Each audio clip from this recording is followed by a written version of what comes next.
Hi everyone, delonewolf here, and welcome to EVE Talk, your weekly look at the market in EVE Online.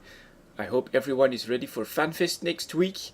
I guess the biggest change compared to previous FanFests is that they are going to have the EVE Online keynote on the very first day.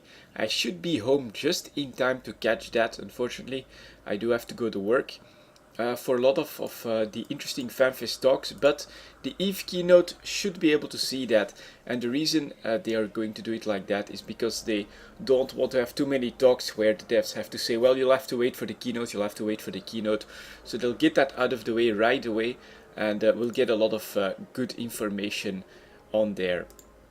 We are here for the market, of course, and we will start with plex at 50 seconds, 0.50. And let's take a look. This is the 6-month chart. Doesn't tell us that much. You can see that plex has been hanging around the 800 million mark for a while now, and it's seemingly stabilizing at this point. It seemed last week that we may still be in for lower plex prices because it was heading towards 795, but no, bounced back up a little bit. On the other hand, it's already on its way back down again. So we are at 801, 802 million for the sellers, 788 for the buyers. So you may still be able to pick up a plex below 800 million. But at the moment, it does look like the movement down has been slowed down to a crawl. And that 800 million is really the price mark where the market is settling for plex at the moment.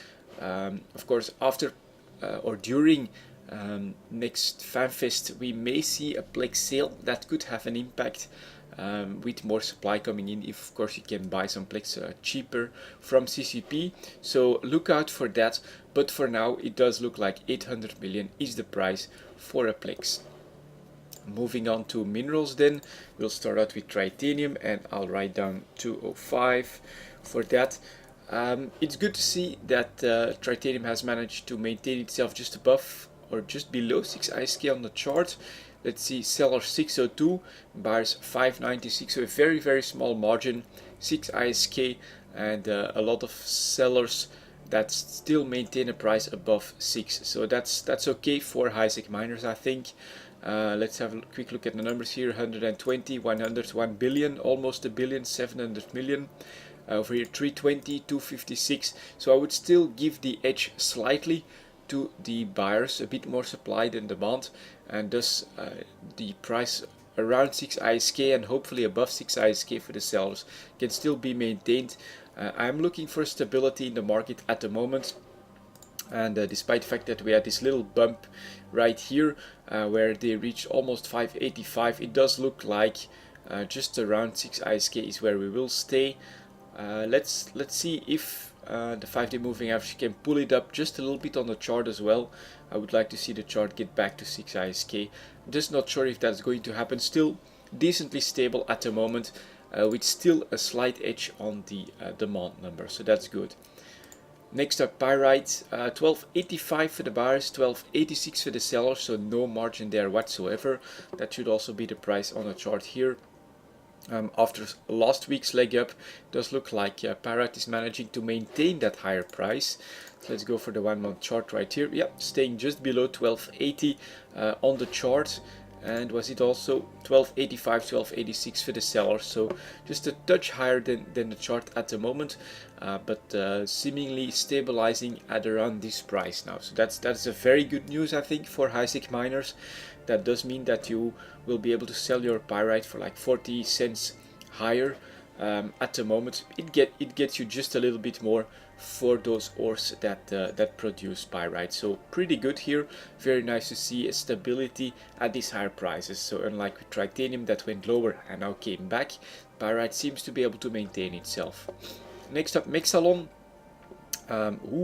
That's a move down, and for the entire month it's actually not insignificant, starting at around 60.8 ISK. We are currently looking at 59.5 or something like that on the chart, so that is actually a serious move down. You can also see that the 5-day moving average has stayed below the 20-day moving average for the entire month, and that it has really started to pull that one down. So every single week before this, it always seemed like, well, it could get back. It could get back. Right here you can see it was very hesitant in the first half of the month. Right here, still staying up well above 60. In fact, it stayed above 60 for quite a bit, but now it has broken that and it is going down significantly. Let's have a look at prices. 59.5 for the sellers, 58.6 for the buyers, so that did drop quite a bit. And we are seeing decent numbers here: 27 million, 24 million, 43 million. Here we get 36, 39, and then 30. So it's pretty much balanced, but there is some supply coming in that is still competing with these prices and willing to go below 60 ISK. So that's not so good news for people that do the high-sec mining towards Mexalon, because their profits are probably down since last week, and this could be significant. I mean, this is a serious movement.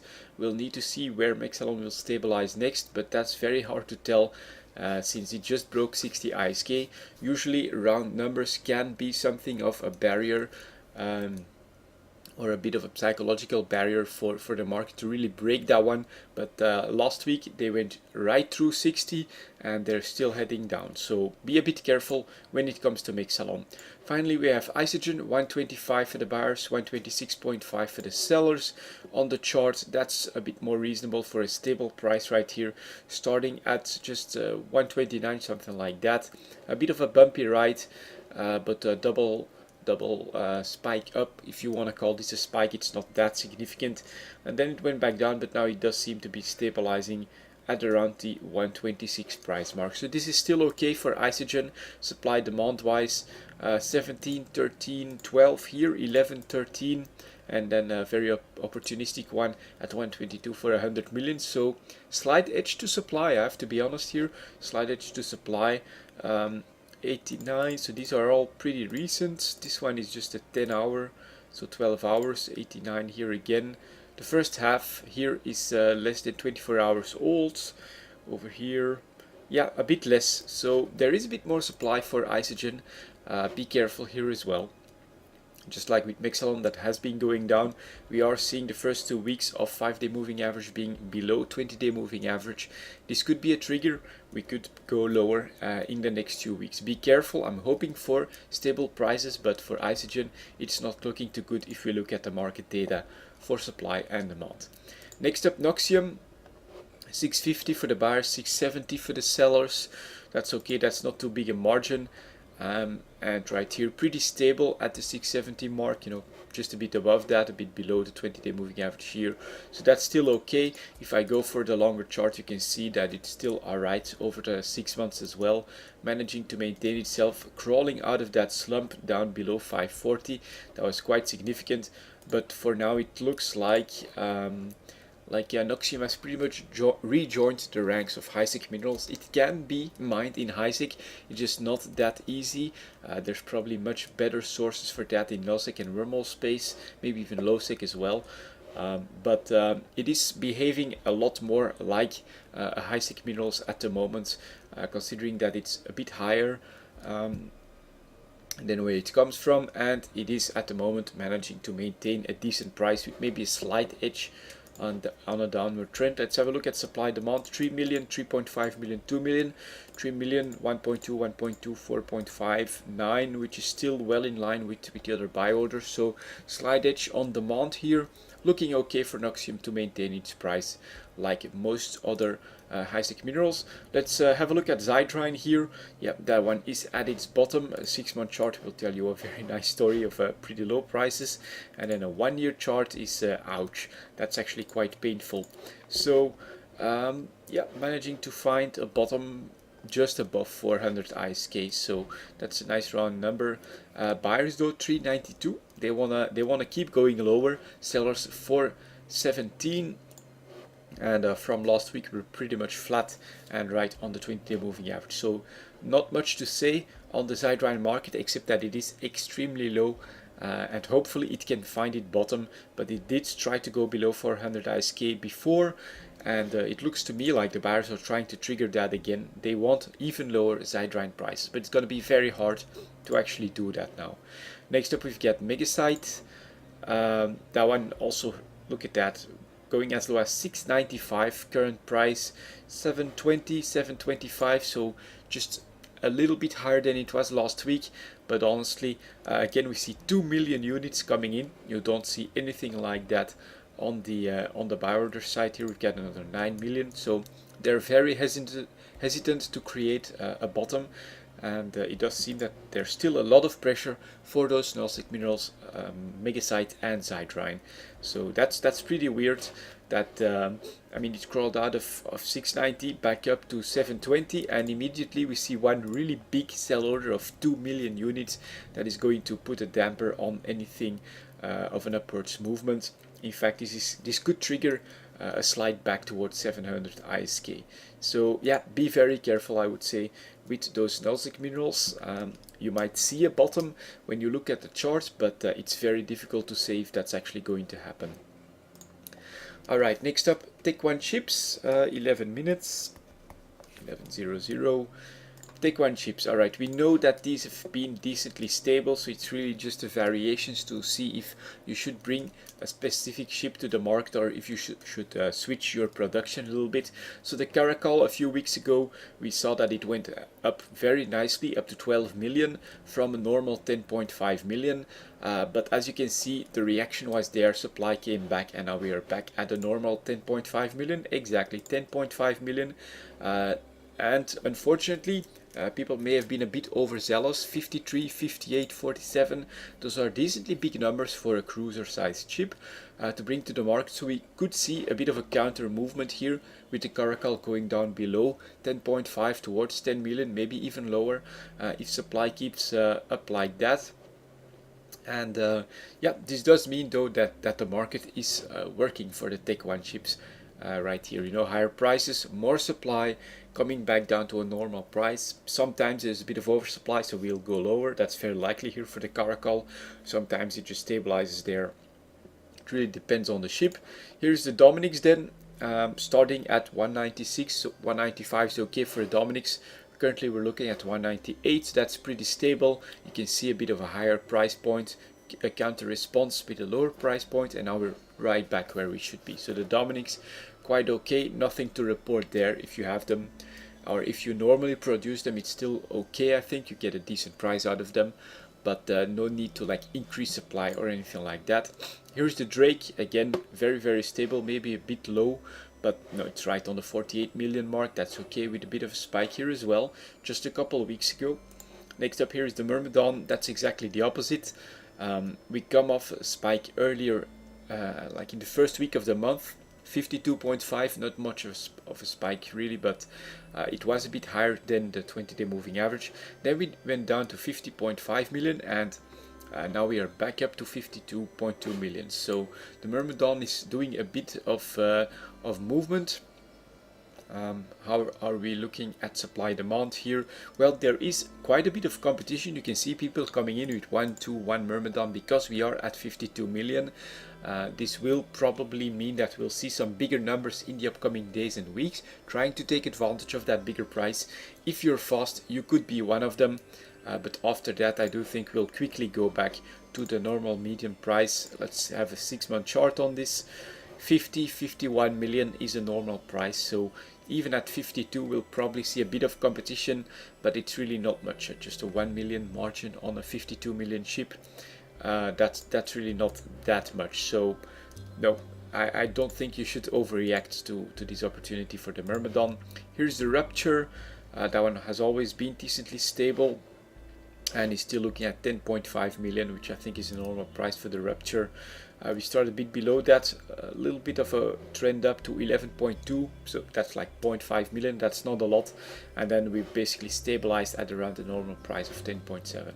Next up, the Talos. Is there any opportunity here? No. Again, if I go for a 3-month chart, I think we'll see a reaction and a counter reaction. Yeah, Talos going up to 80. People came in with supply, a lot of supply, because then they brought the price back down to 70 million, a little bit too low probably. Someone decided, okay, that's really good for me, let's buy a lot of Taloses, and then it went back up to 75, but now it is coming back and meeting 5-day moving average, meeting the 20-day moving average at the 74 million price mark, which is maybe a bit higher than normal, but it's actually very close to where a telos is normally. Thus we have the stabilization after a few variations in the price and some big supply coming in, someone coming in and buying the cheap ones. And this is how the this market find its price, but it's always very short-lived. The response from the industry side of EVE Online is very fast whenever they see an opportunity like this. And unfortunately for this week, I'm not really seeing it unless you want to jump on the Myrmidon for 1 or 2 million above the normal price. But that's really all I'm seeing at the moment. Very, very stable market with a very healthy industry backbone behind it. Next up, Take 2. Let's see if we can find some trade opportunities though. That would be nice, of course. 6-month chart can be interesting here. The Basilisk just coming off of a double spike, so I'd say wait it out until it's a bit lower again, and you have an opportunity to buy, because your 2 opportunities to sell, they are over, unfortunately. Here is the Guardian. That one is coming low pretty good, heading towards 135 on the chart. So the buyers are at 131. You could consider that if you look at the previous spikes here, 165, 155, 150, something like that, and again 155 here. So yeah, Guardian coming into buyer territory in my opinion. Next up, the Hound. Yeah, very similar, also coming into buyer territory. Breaking 18 million on the sellers is not insignificant. 16.5 for the buyers. You can see that this gap is closing as well, I think, just a little bit. So be careful, you know, if supply dries up, you could be right there for the next spike. The Hound could be interesting, I feel. Next up, the Manticore. A bit too stable. The Manticore has been doing some weird stuff, finding an average price well above 20 million, which is a lot for covered up ship. So I would be careful here. Next up, the Nemesis. Oh my god, that's pretty nice. Buyers still at 17.5 million. Sellers heading up to 20.5 million. You can see on the chart that we went very steeply down towards 19 million after a bit of a spike to 21.5, which I was hesitant to call a spike, but looking at the movement here, it is. So yeah, keep an eye on the Nemesis, because that one is very low. If you can pick some up for 17.6, 17.7, I don't think that that's a bad deal. Looking at 21, 22.5, 23 million even, here another 22, another 22.5. Yeah, 17.5 million doesn't sound that bad for a Nemesis. Nighthawk, it's the command ship. I was actually looking for the exact opposite of this. When it comes to this command ship, it's good to see that it had a spike. Let's see where it started. Probably 265, a little bit below that, then going up to 280. It's a 15 million spike. It's not bad, but honestly I think we've seen spikes of 20, 25 and even more on command ships, so I'm very hesitant to call this a go and get back into the command ship market. But it's a good sign. So if we could see a counter movement that would break this average that we've seen for so long, right around the 265 mark, maybe I could go back and take a look at command ships, but it's still too early to say. Here's the Oneros. After breaking 150, it's back up, but not high enough, so I would just wait it out here for the Oneros.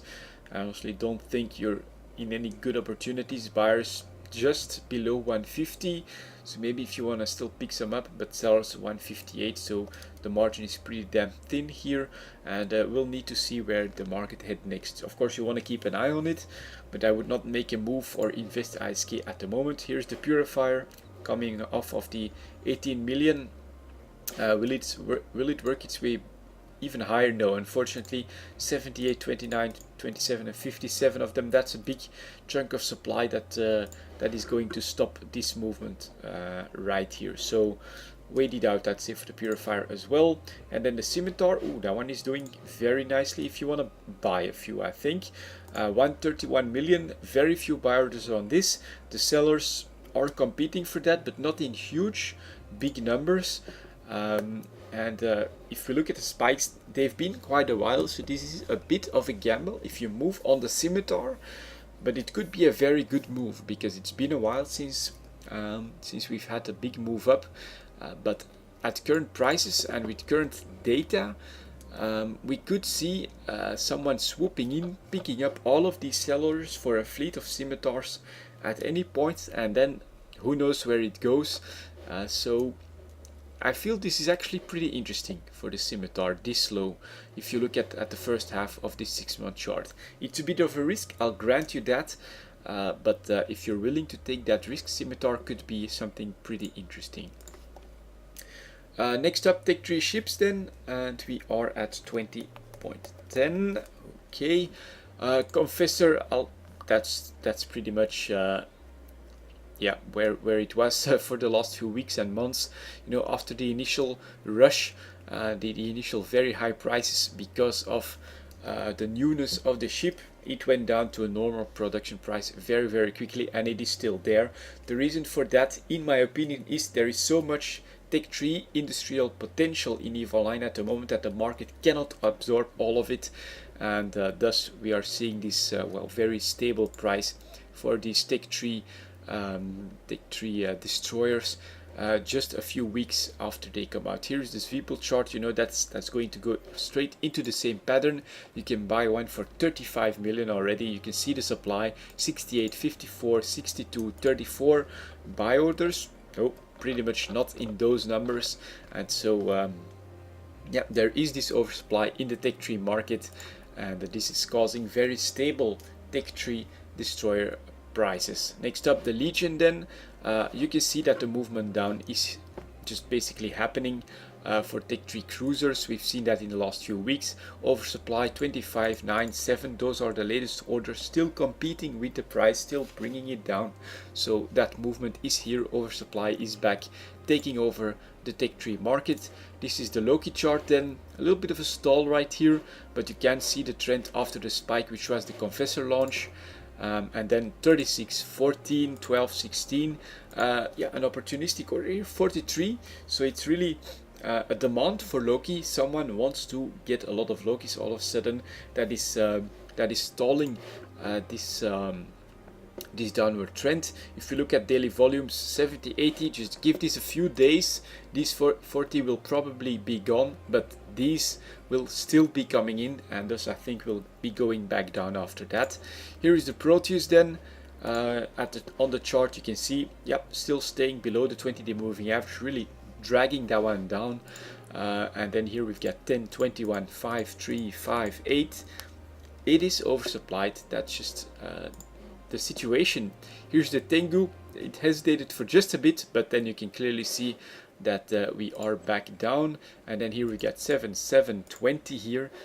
Probably one of the most recent orders, still competing with all of this. So Tech Tree, unfortunately for people producing Tech Tree ships, the good times when the Confessor hit, where we had Tech Tree cruisers above 200 million, where we had Confessors going for the crazy prices, those are over. We are back in the situation from before the Tech Tree destroyers, where oversupply is taking over. So unfortunately, adding a few Tech Tree destroyers has not caused the industry to basically become in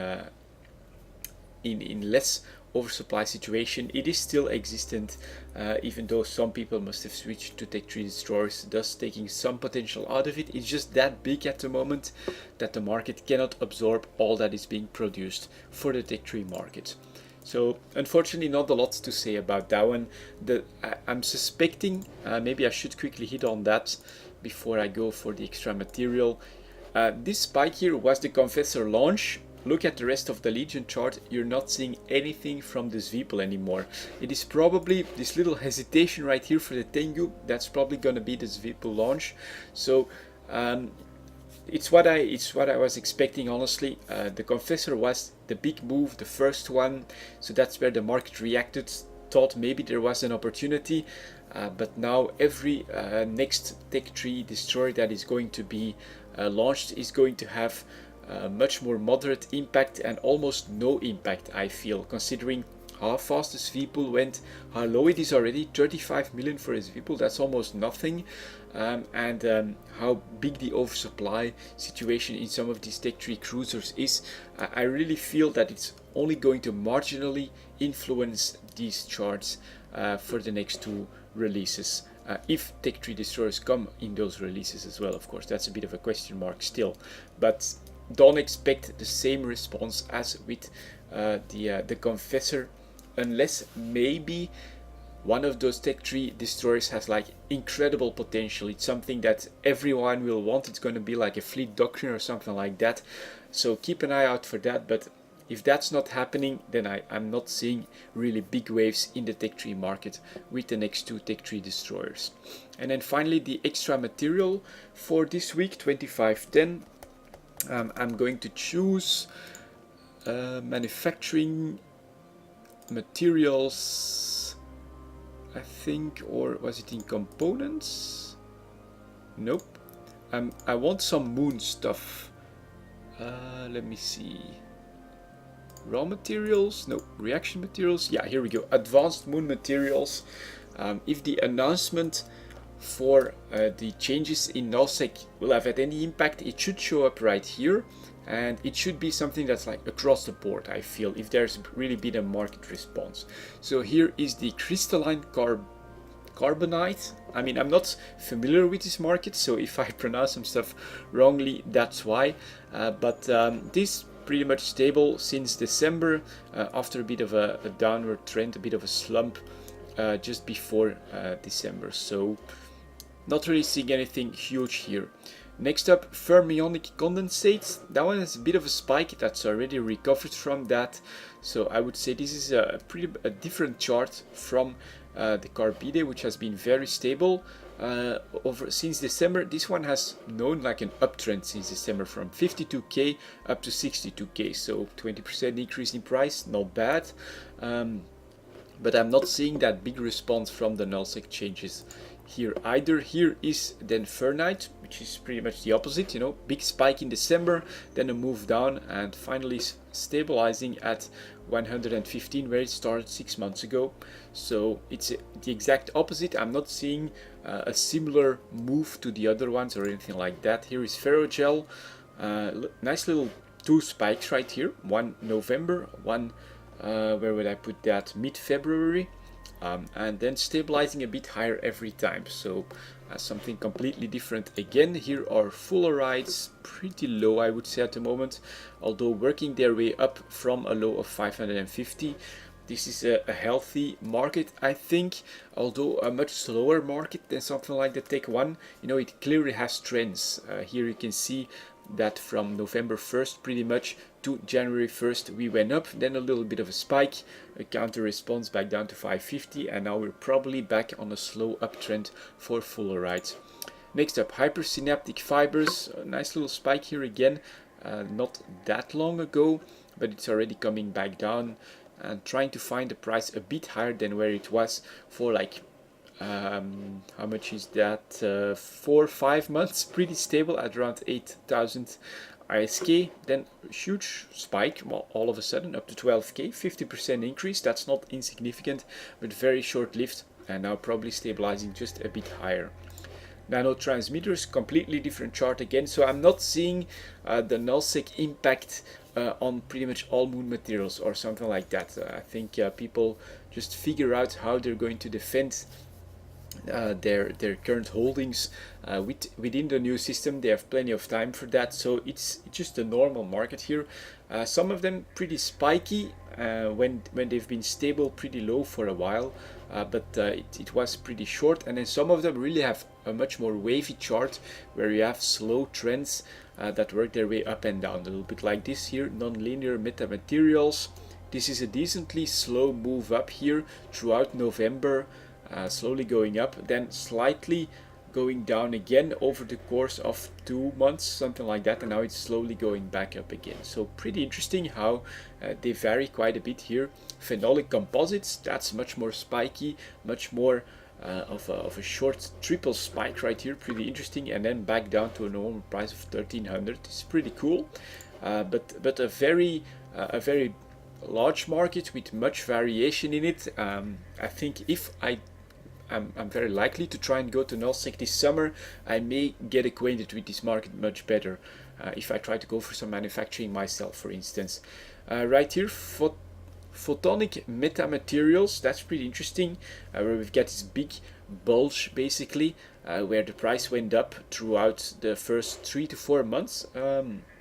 in decent steps up right there, and now all of a sudden, wham, it crashed right back down to 11.2k.